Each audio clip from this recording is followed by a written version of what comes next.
I'd like to call to order the Executive Committee meeting Wednesday, July 16th, 2025 at 9 a.m. We'll start off with a roll call. Mr. Hess, Dr. Polk, Present. Mr. Searoyce, Ms. Weber, Ms. Parker, Mr. Carrico, Mr. Featherling, Mr. Kirkstra, Mr. Hunter, Present. Mr. Smith, Ms. Foster, Mr. Ashcraft, Ms. Monday, Mr. Alexander Hildebrand, Present. Mr. Long. And then can I have a motion to allow Hunter in via Zoom? First by Foster, second by Polk. All those in favor say aye. All those opposed, same sign. Thank you very much. Carries. Nice to see you, Steve. Yeah, I'm doing a little better. That's what we like to hear. Doing a little better. Nothing under public comment. No presentation. So we'll move on to the approval of the minutes of the June 18th, 2025 meeting. Can I have a motion to approve those minutes? First by Carrico. Second by Monday. There's no discussion. We'll do a voice vote. All those in favor say aye. All those opposed, same sign. Motion carries. Under legislative, when Anita comes up, she'll give a brief update. Next up, we have information systems with Jason Shane. Welcome, Jason.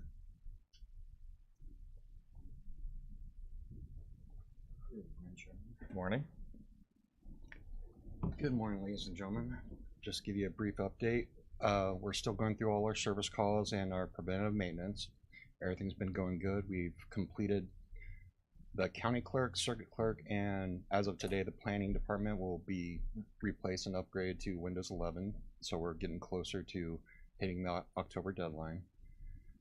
We've also upgraded 3 of the courtroom Wi-Fi units because we were having issues there just because of the more the courtrooms are using, the more outside attorneys and stuff like that, it's just having a heavier demand on our Wi-Fi. So we went ahead and upgraded 3 of those units there for the main heavy use courtrooms, and so far we've been hearing good results on that. We've also completed the upgrade for the main switches in this building. All of our backbones are now up to 10 gig backbone speeds, which is 10 times what we had before. We didn't need it, but it's nice to be future-proof. And by the end of this week, we'll actually have a 25 gig speed from our server switch to our core. Don't mean to go down that rabbit hole too much, but me and my field, it's really exciting. And of course, we're still on budget, and we'll still continue to move to hit our October deadline with Windows 11. If you have any questions. Any questions for Jason? All right, thank you very much. Right, thank you. Next up, we have the Health Department, John Beavis, with his administrator's report. Can I have a motion to accept and put his report on file? First by Long, second by Featherling. All those in favor say aye. Aye. All those opposed, same sign. Motion carries. Welcome. Good morning. How are you doing? I'm doing swell, thank you. This fine day. You've got my report. I won't insult your intelligence, and I know there's a timeline here, so I'll just answer any questions anyone may have.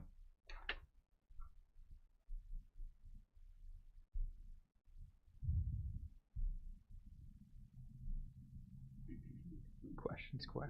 All right. Wow. I'm going to mark this on my calendar, that's for sure. Thank you. All right. Have a great day, everybody. Next up, we have schools. Dr. Patricia High, and then she has her monthly report, and I'll ask for a motion to accept and put that on file. First by Weber, second by Hess. All those in favor say aye. All those opposed, same sign. Motion carries. And I guess we might as well, so then she could just go do both of them. The quarterly report of the Regional Superintendent of Iroquois and Kankakee Schools. Can I have a motion to accept and put that on file too? First by Long, second by Featherling. All those in favor say aye. Aye. All those opposed, same sign. All right, welcome, Dr. High. Hi, I'm in glorious Bloomington, Illinois today for a health life safety training. So I appreciate you letting me be in via Zoom. So the first thing I'm going to kind of go through is, remember, I'm kind of going through those core values, core functions of ICANN Regional Office. This time I'm going to talk a little bit about professional development. I know I touched briefly on it before, but some data from our office is that we provide trainings, workshops, and continuing education opportunities for teachers, administrators, and other school staff. We have 10 region-wide workshops with 212 participants. During last school year, we had 5 administrator academies with 57 participants.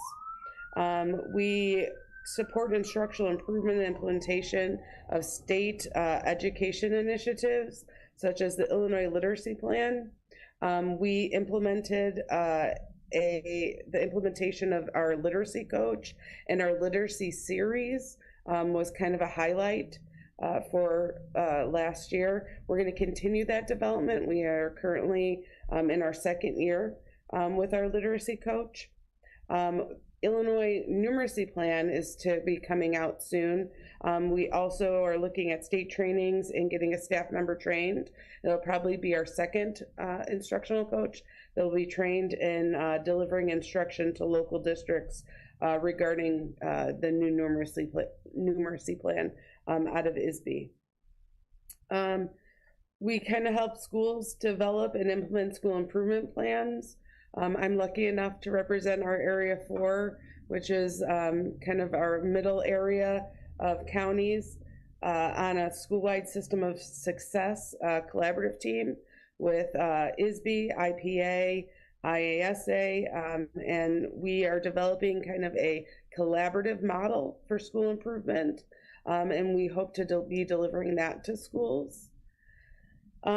We offer curriculum development and instructional strategies. So our curriculum directors, our principals, our superintendents, our social workers, and our assistant principals, we all get together in different networking sessions, and we kind of talk about the instructional needs and trends within the school.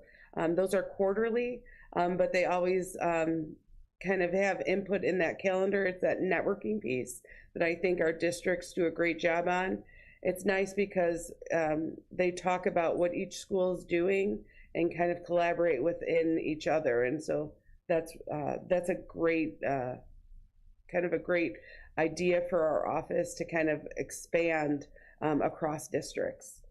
And then our instructional coaching program and beginning teacher mentor program. We currently have our coaches in 12 school districts. They provided 48 in-district professional development opportunities and had 109 participants.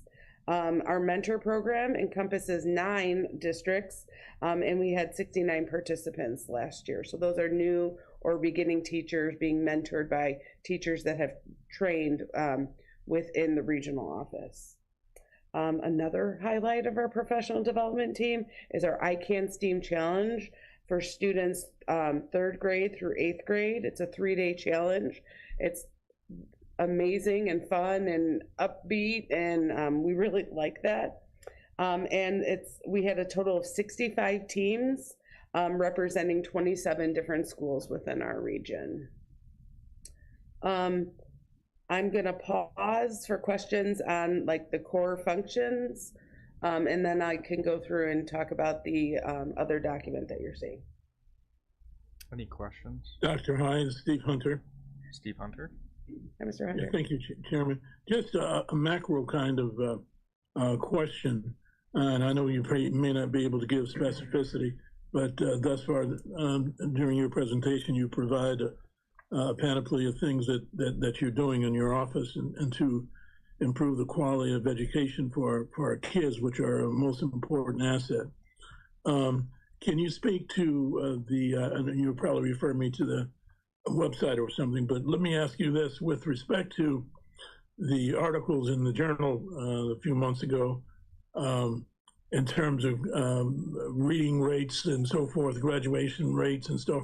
Can you speak to the graduation rates for the various districts? Have they improved? Have they fallen back or what? So it's interesting. Actually, I just sat on a webinar with ISB regarding the Illinois school report card, right?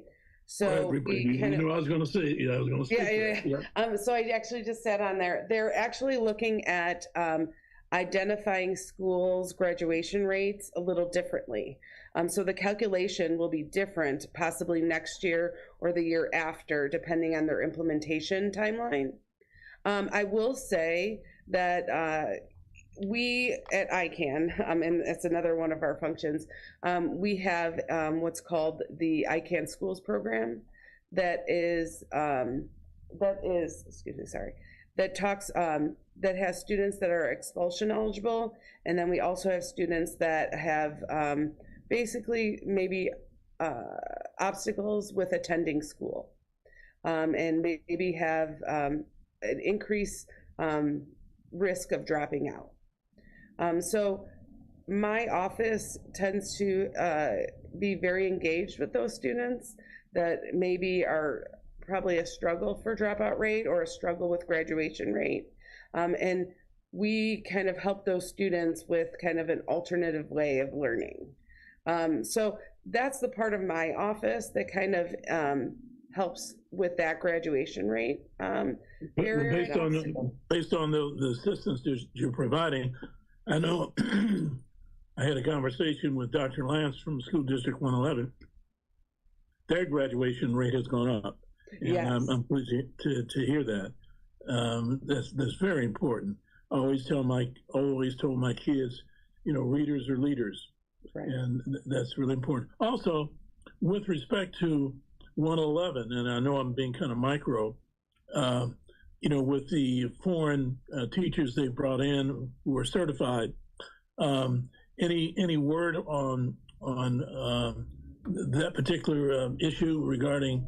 I know that there have been opportunities in 111 for some of the teachers to go back and get their certification. Any comments on that? So we work really closely in our office with our licensure department as well as other schools. The schools actually call us frequently regarding licensure because, again, we still are in a teacher shortage as well as an administrator shortage and a paraprofessional shortage. So when and bus driver shortage. So if anybody wants a bus driver license. But anyway, I had to throw the plug in.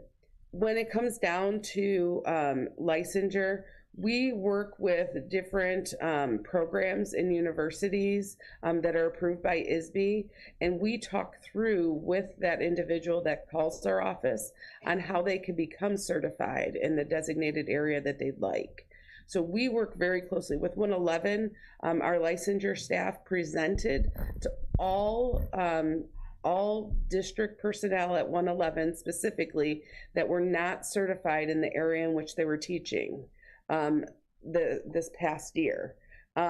So we actually kind of individualize it because everybody's situation is different. But in regards to attracting teachers to our area, I know for a fact that a lot of our districts send people. I know I even send our staff to kind of reach out and try to get people to sub. We send people to a lot of different job fairs across the state and at universities. And sometimes I know some districts even send them out of state to try to attract those teachers to our area. So that's I don't know if I answered your question. Yeah, you did. And I know 111, I think they've even gone to historically black colleges as well. They have. I actually recently talked to their teacher recruiting administrator. Thank you very much. No problem. Rosemary? Thank you, Chairman. Dr. Hyde, with the recent crisis with the Chicago public school system, will your office be doing any specific recruiting from Chicago? Because there will be an availability of teachers.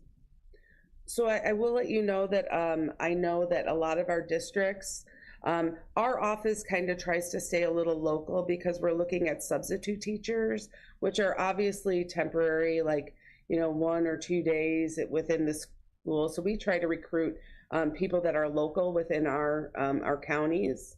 But I know for our school districts, just talking with the curriculum directors and the principals, they actually head out to a lot of different universities. I know that they headed out to, I want to say Northeastern. So they're attracting and they're going to these schools that have teachers that have been involved or been enrolled, I guess, employed by the Chicago Public Schools. I came from up north, and so I kind of understand that the Chicago Public School system a little differently, but we are constantly thinking of different ways. We're using Indeed, we're using different recruiting tools. We're even sometimes cold calling teachers that are applied for other positions that we're kind of trying to recruit. Our administrative teams, and like I mentioned, those networking meetings, we share a lot of different things because we need to help each other within our county. And so we share different people that, hey, this person interviewed well, they weren't our first choice, but hey, can you bring them on? You may want to call them for this position. Especially with, I do enjoy that we have that collaboration within our counties. And I understand that you do not do the direct hiring for Kankakee School District, but I know you network with the superintendent and other people who do.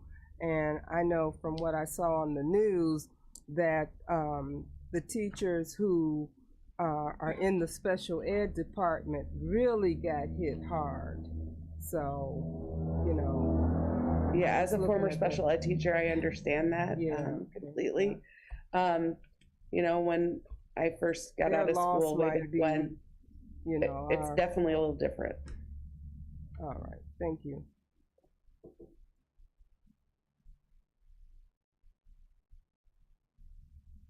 All right, it doesn't look like there's any more questions. Okay, I'm going to kind of talk through the quarterly report.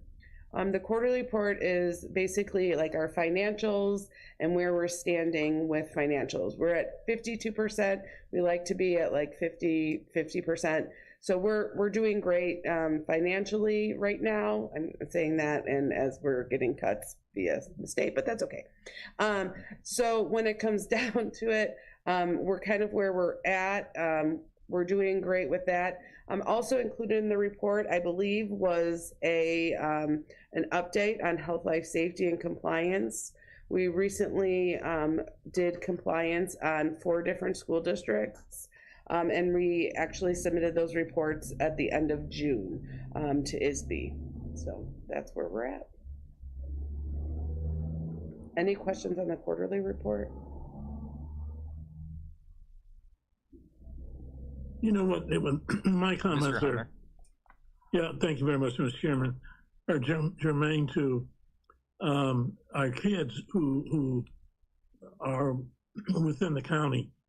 What bothers me sometimes when kids go off to school, be it vocational school or historically black colleges or just 4-year institutions, they don't come back to Kankakee County. And we lose those skill sets. That's why I think I posed the questions to you, because again, I'm being redundant when I say that. Our most important asset are our kids. And it's important. It's important that we prepare our kids, for the future. And we need to be looking at you guys in the microscope in terms of what the regional office is doing, what this other school districts are doing to prepare our kids for the future. So I just push this because I understand it's important. I did that with my kids. Kids with Illinois State Scholars, their MBAs and bachelors and stuff. So I'm proud of that because my dad always stressed education, and with the problem we have in this county, in certain areas, certain districts, we don't have nuclear families, and that's a bitch. Oh, excuse me, it's a problem. Sorry, it's a problem. babies having babies. Now, how in the hell are they going to be able to teach their kids, how important education is? But, education is crucial.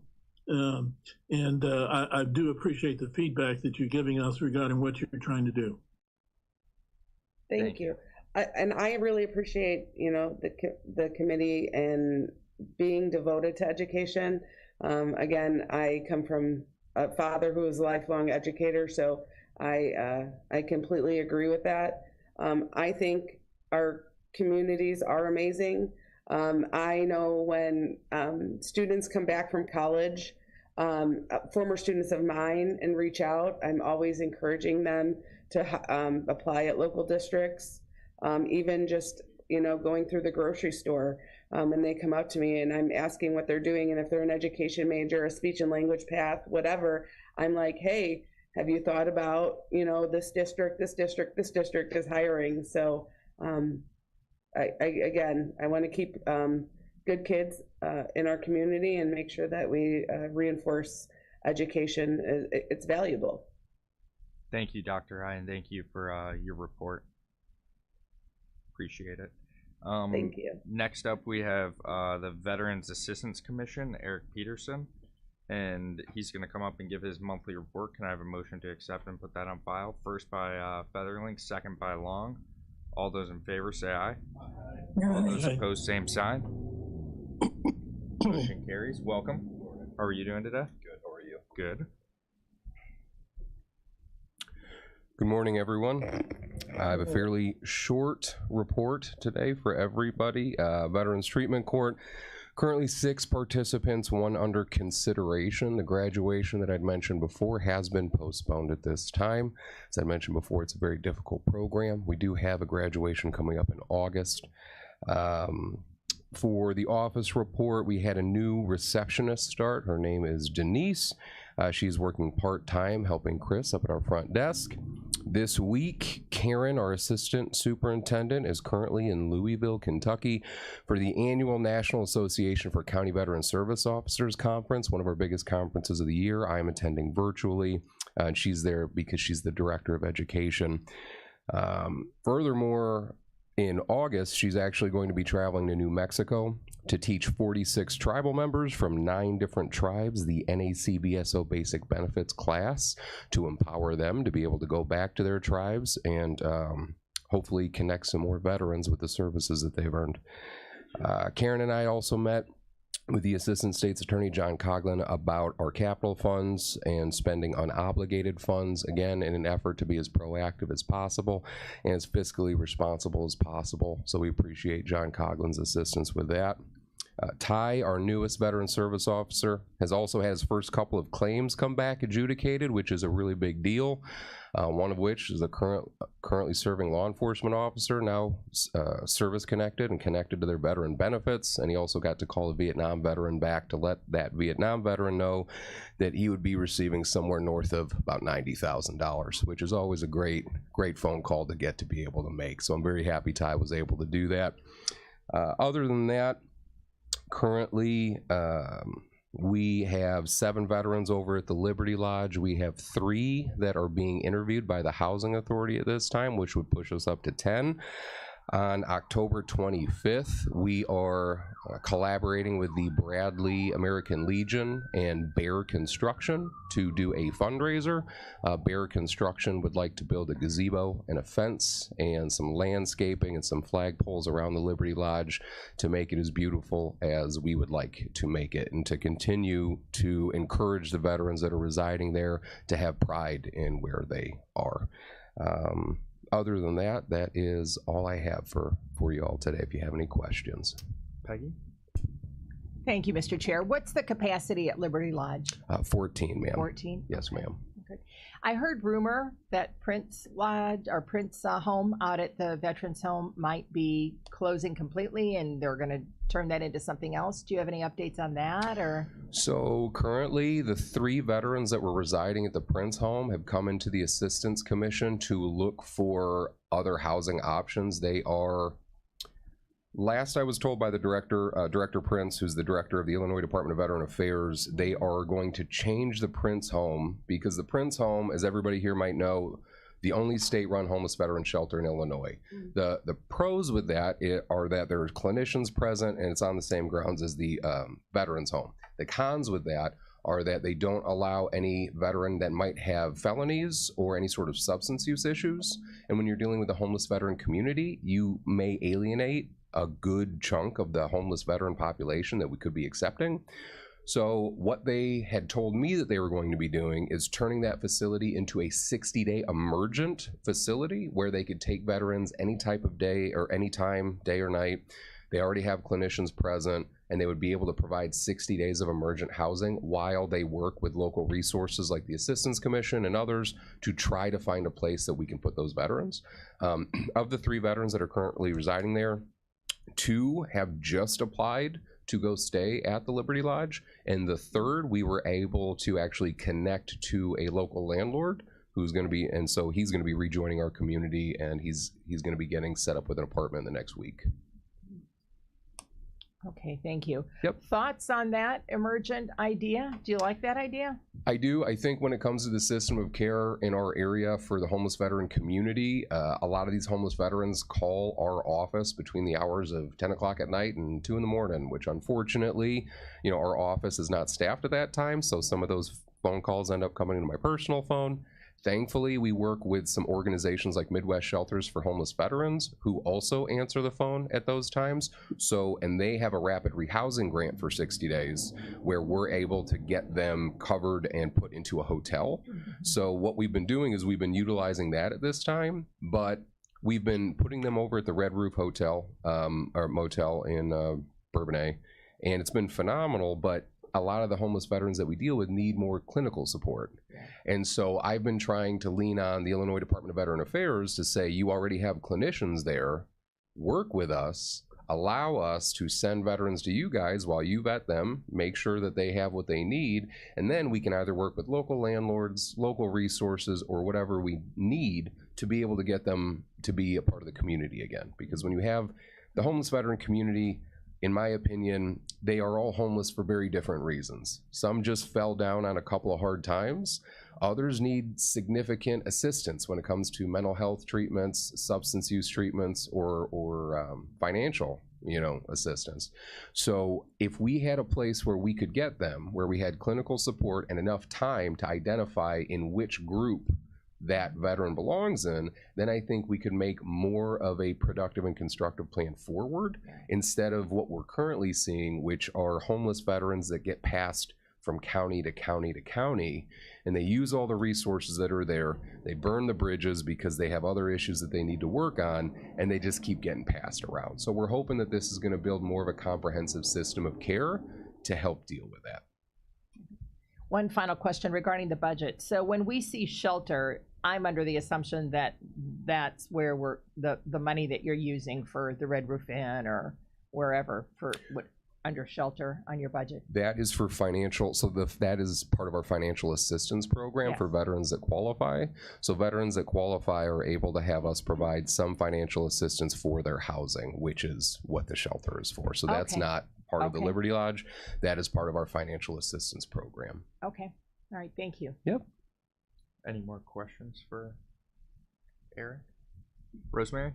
Yeah, I just wanted to say, Mr. Peterson, well done. I think your push with Liberty Lodge made them change some things. So hopefully this new program will work. They do need the services for somebody to really be in there and do some diagnostic stuff on them so that they can be placed where they need to be. I appreciate that, ma'am. We've had I believe, I hope I don't butcher her title, but the Chief Homeless Officer for the state of Illinois, Christine Haley. She came down to visit the Liberty Lodge along with Director Prince because I wanted to talk to them about what my thoughts were as far as building out a true system of care for the homeless veteran community to be able to take these vets in and then hopefully get them back into their communities as productive and constructive members again. So thank you very much for that. I appreciate it. Good work. Thank you. Is that it? Yes, All that right. was my report. Thank you very much. Thank you. Next up, we have the County Administrator, Anita Speckman.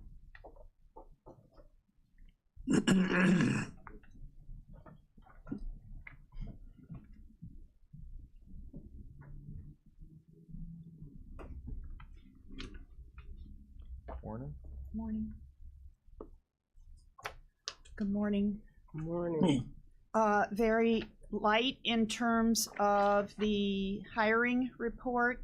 We currently only have 5 openings listed on the county website.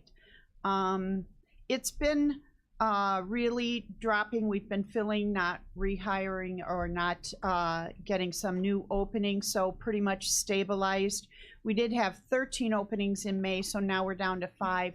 2 of them that have been out there for quite some time for the public defender were removed without hiring. So sometimes that happens as well, that the decision is made not to continue to try to hire those positions, and that's what happened with those public defender positions. The one that has really taken my time this week is the assessment opening for clerical support. We had internal posting last week and then posted on Indeed, and then our standard process is to send it out to the NAACP, the Hispanic Partnership. IDES gets it, board members, elected officials, department heads, and posted on Facebook. So that went out, and the Indeed posting resulted in 168 responses. So over the last 2 days, I screened all those, looked at a lot of resumes, and forwarded 18 to Eric. So Eric will begin his hiring process from those 18 responses that we have. So hopefully that one should drop off pretty quickly. Hopefully we have somebody in that group that will join our team. So that's really it in terms of hiring. New hire orientation is typically this week. We moved it to next week. It'll be held next Thursday, and Joanne is out this week, so it could, either we've done a couple things, like when there were 3 of us, 2 of us would handle it or whatever, but we didn't want to I didn't want to do the whole thing by myself, so I wanted her help. So we're gonna push it back a week. It's gonna be next Thursday. So that's really it in terms of the hiring, HR kind of stuff. Health insurance, I did not get the June report yet, so after the update at the full board meeting, I don't have anything else on June responses yet. Hopefully any day now we'll have that and kind of know where we're at heading into renewal. In terms of legislative, the UCCI, United Counties Council, does not, they're pretty light during the summer. So there was no June meeting. July is their annual conference at Eagle Ridge Resort. That's held July 27th through the 29th. It's a golf outing, and they have a speaker, etc. Less focus on legislative, more on networking. Yes. Yes. The August meeting is executive only, where they plan. Then we have a full membership meeting in September. October is legislative update. So that's kind of how the next few months sessions work. I've gotten nothing from them in the last 30 days regarding anything specific to counties. There was something in there. There's been a lot of talk over the years about reducing or combining townships or eliminating townships. There was something this year in the legislative, but that's counties under 5,000. So obviously it's the real small, predominantly, Southern Illinois, those counties that would have that opportunity to decide if that's something appropriate. That's all I have. Any questions for Anita? All right, thank you very much. Next up, under Community Services, we have the County Assessor's Monthly Report. I'll have Eric Blair come up. And then can I have a motion to accept and put his report on file? First by Searoyce, second by Carrico. All those in favor say aye. All those opposed, same sign. Motion carries. Welcome, Eric.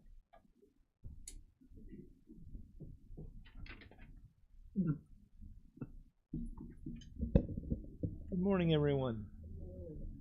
I'll be I'll be pretty brief this morning, but I do want to start off by just kind of in conjunction with what Anita said. I wanted to give some thanks for that. She did go through a lot of, we got a lot of responses there, and she turned it around quickly. I've got some things in my inbox, and I'm going to be getting to work on that today.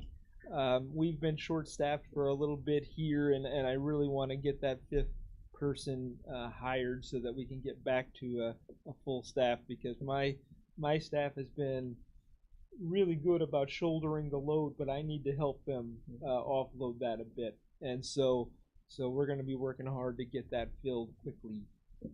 So thanks, Anita. I really appreciate it.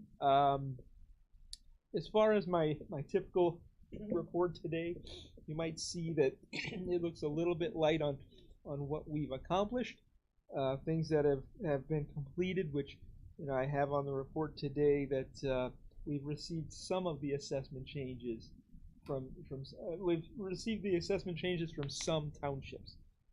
This is typical this time of year where not everybody turns them in at the same time, right? I mean, the statutory obligation is actually on or before June 15th.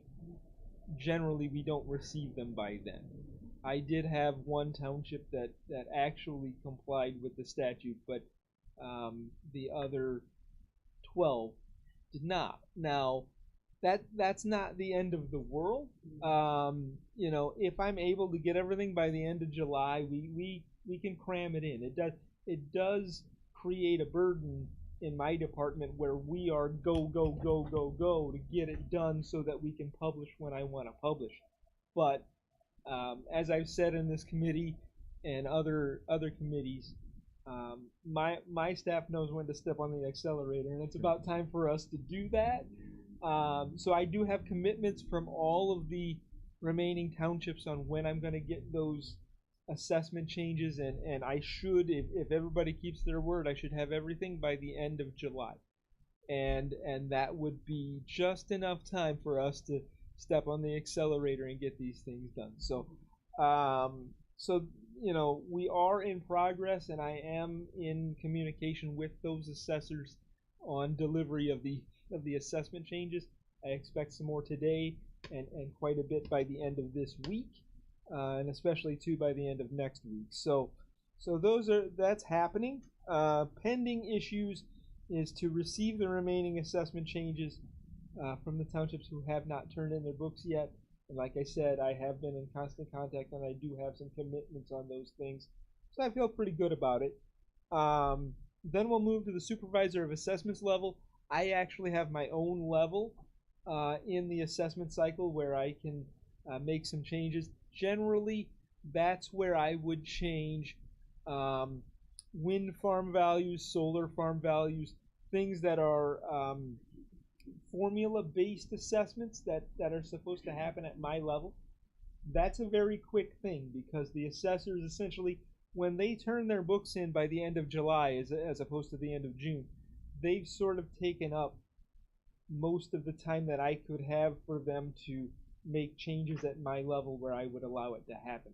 So there's still some opportunity for them to put new construction on. We do allow that through Board of Review through the end of September, so it's not that they're completely cut off, but I need to move through my level very, very quickly. I'm already prepared to do that when I roll to the S of A level in maybe the 10th of August or so would be about when I'm shooting for, but it's usually just a few hours for me to put in the things that I need to put in, and then we get into the next phase, which is equalization. So then I have to go ahead and measure the amount of change that the assessor has provided versus what the state is expecting. And if they didn't meet that change percentage, then I have to calculate a factor to place on all of the property in that township in order to pull it up. And if I don't do that, the state will issue us a factor, and we do not want that to happen. So that's a big part of what I do this time of year. It's a little bit of a stressful time for me, but I do have good command of that particular part of my role. So that's something that does not, it's just something that is set up in a spreadsheet, and I can handle that very easily. After I get through equalization, then we move into publication and notification of assessment changes. And this is a really important part because, you know, by law, I have to publish the assessment changes in any newspapers, which we are down to just a couple, honestly, in the county. The Daily Journal is available, and the Herscher Pilot has a couple of townships that we historically publish. So we're going to go. Eric, is there a possibility that you can contact Michael Taylor and James Taylor Jr. to have some of that information publicized in their papers? I certainly could, sir. You back in January, you had sent a text and asked them to contact me, and I have not heard back. I'll follow up with them.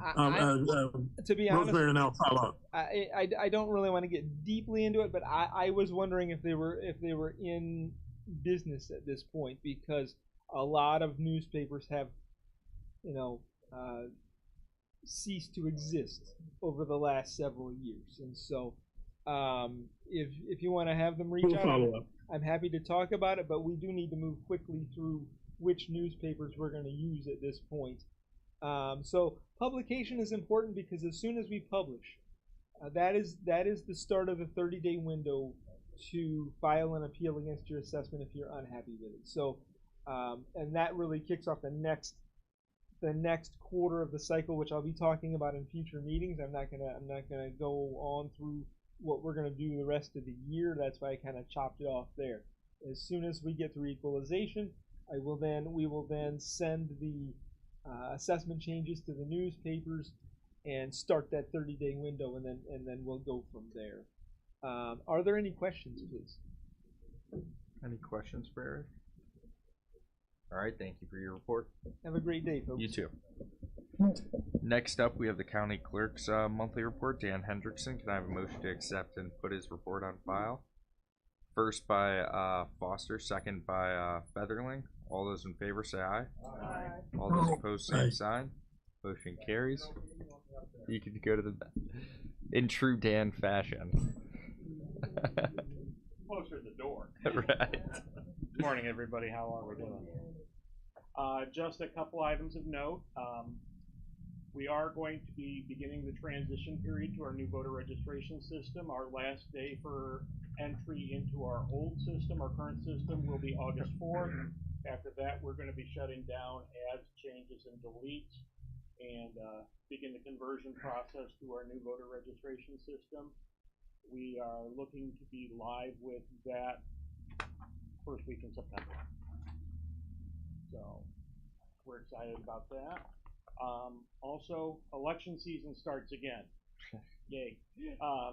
August 5th is the first day to circulate petitions. We will have packets available for any county-wide or county board members or precinct committee persons who are interested in running.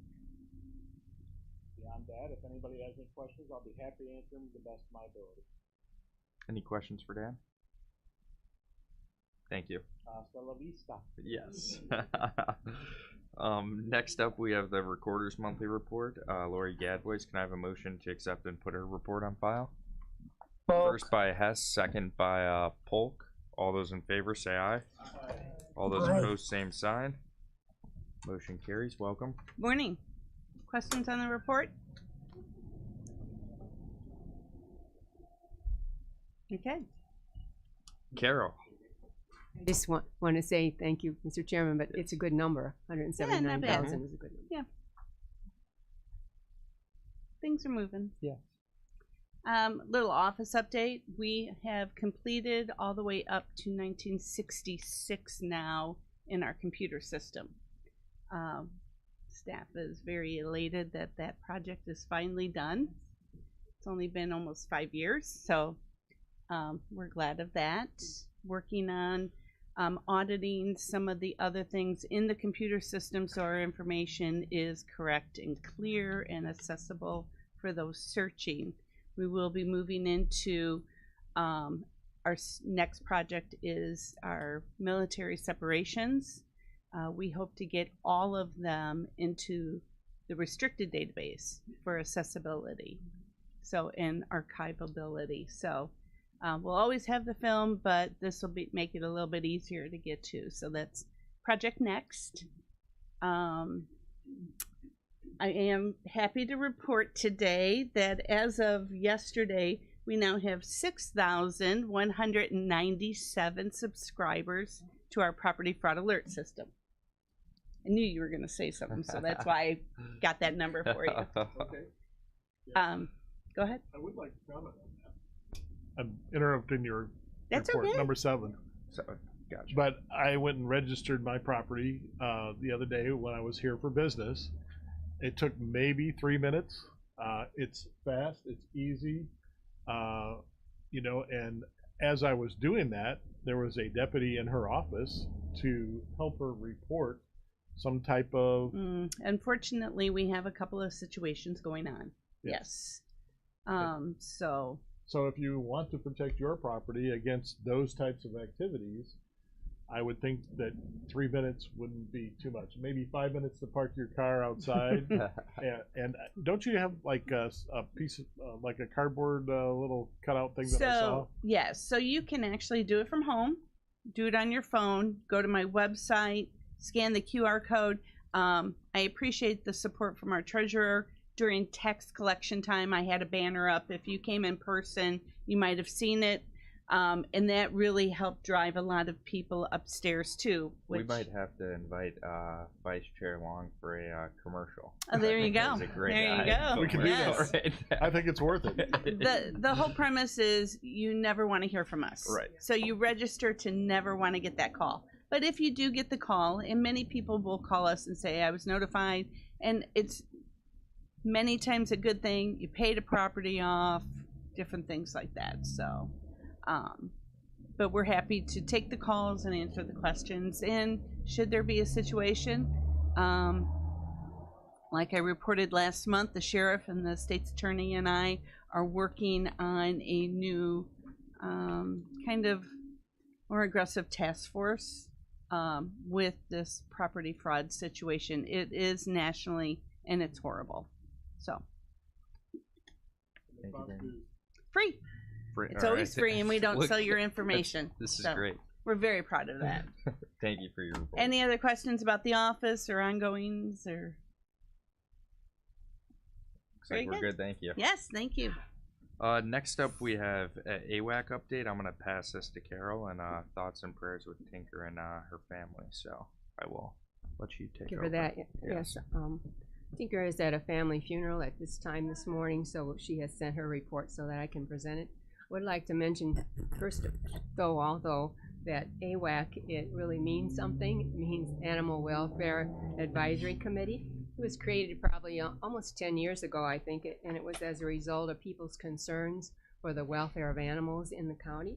So at that time, the scope of the committee, the purposes for the committee were all created. They're written down and available, as well as the people who are on the committee are designated by what they do. So for example, 2 of the members need to be county board members, and as Eric reminded me, and I have a sheet of that too, both those members' terms end on 9/30. So Eric has agreed to send applications to people who are going to be ending their terms to see if they want to be readmitted.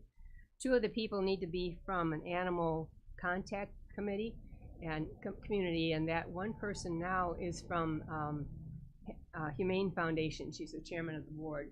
One other person on the committee from animals is going to be addressed later on in our agenda.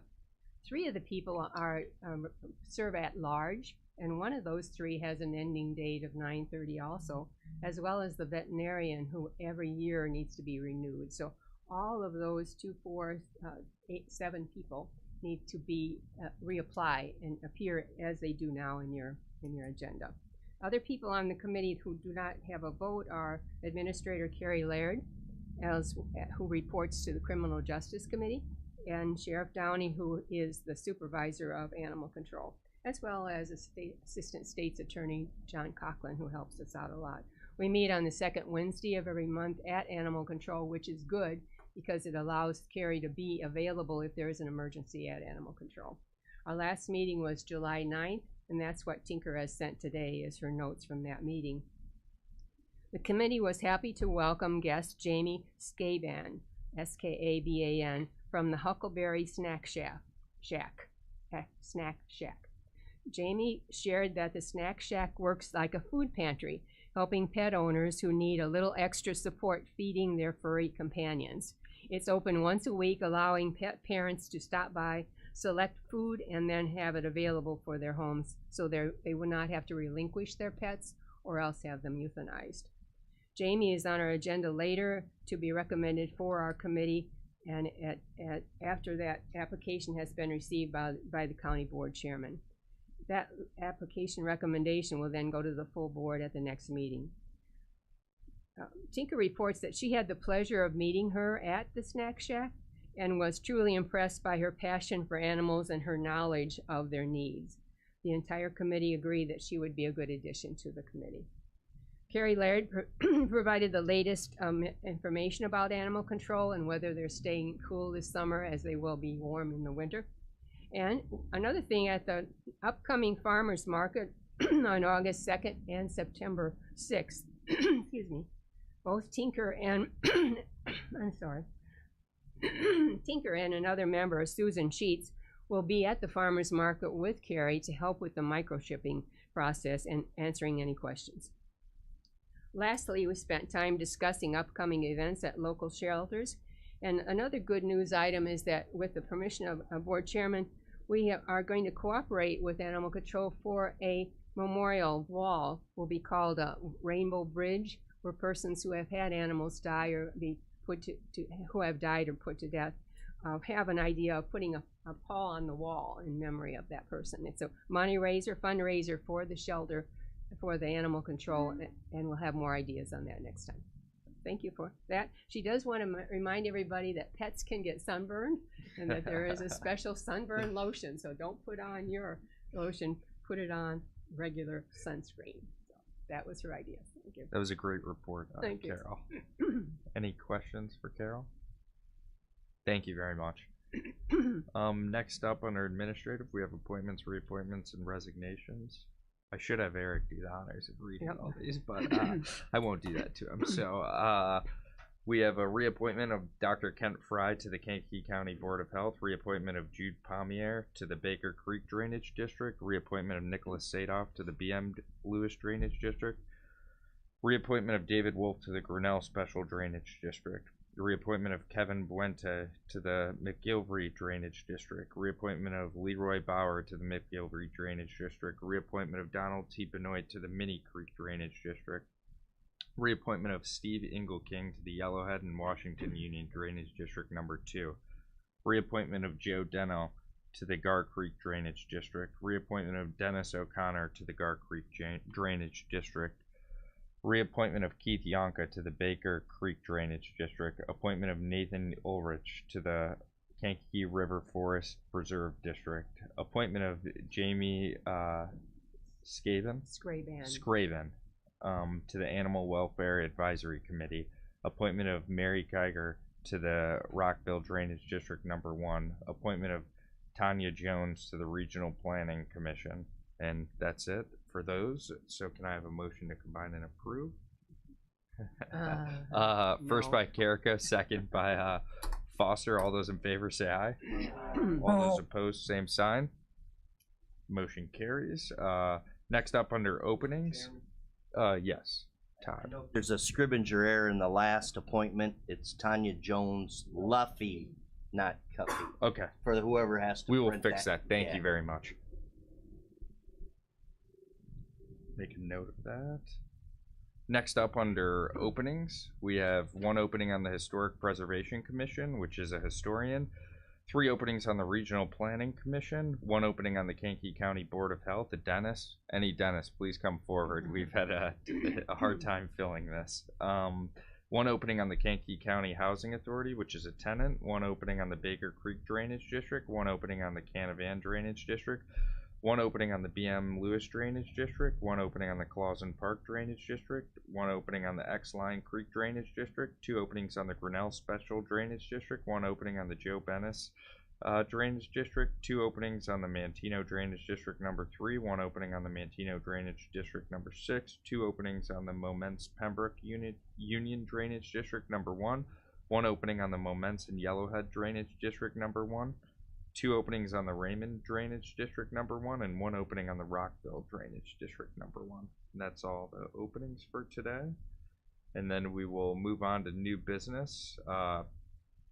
And I'll call up Auditor Eckhoff for the monthly claims for June 2025. Can I have a motion to approve those claims? First by Featherling, second by Long. And if there's no discussion on that, we'll just do it. We'll do a roll call and then he can, discuss it. Want to repeat all of them? You want to go first? Yeah, you can just do a roll call. Mr. Hess?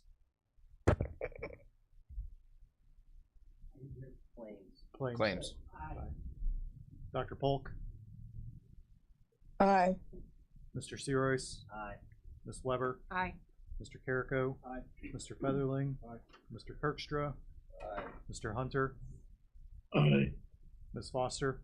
Aye. Ms. Monday? Aye. Mr. Alexander Hildebrand? Aye. Mr. Long? Motion carries. Colton? Yeah, just really quickly, like Matt said, the claims are before you for the month of June. I do want to highlight account fund codes 410, 420, and 730 are all highway motor fuel tax, so there's a lot of road projects going on. That made up $2.2 million out of the $9.65 million that you just approved, which is 23% of the total claim dollar amount. And some of you aren't on finance, so if you had any questions on what you see before you, feel free to ask. But it breaks down each fund code and what the dollar amount was for that.